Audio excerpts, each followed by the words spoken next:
નમસ્કાર, આપ જોઈ રહ્યા છો સ્પાર્ક ટુડે ન્યૂઝ। વડોદરા શહેરમાં અવારનવાર ચોરીના બનાવો બનતા હોય છે, પરંતુ પોલીસ પણ સક્રિય થઈને આરોપીને પકડીને કાયદેસરની કાર્યવાહી કરી રહી છે। જેમાં ગોત્રી પોલીસ સ્ટેશનના પીઆઈ રવિ પટેલ અને તેમનો સ્ટાફની મહેનતના લીધે સાઈનાથ વુડાના મકાનમાં ઘરફોડ ચોરીનો બનાવ સામે આવ્યો હતો। ગોત્રી પોલીસ તરત જ એક્શનમાં આવીને આરોપીને શોધી અને સોના ચાંદીની વસ્તુઓ રિકવર કરીને મૂળ માલિકને પરત કરી હતી। અવારનવાર ગોત્રી પોલીસની સરાહનીય કામગીરી સામે આવતી હોય છે, જેથી મૂળ માલિકે પોલીસનો આભાર વ્યક્ત કર્યો હતો।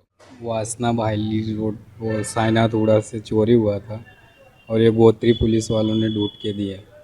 कितने दिन पहले ये चोरी का बनाव बना? ये चोरी हुआ था दिसंबर में। घर घर में चोरी हुआ था? घर में चोरी हुआ था, घर के सामने वाले ही चोरी किए थे। अच्छा, क्या क्या गया था सामान में? कान का झुमकी था, मंगलसूत्र था, बिछिया था। तो क्या कहोगे, पुलिस ने जो अच्छी कामगिरी की है, आपको सामान वापस लौटाया है? हाँ, बहुत अच्छा काम किया। क्या नाम है आपका? अमित पटेल।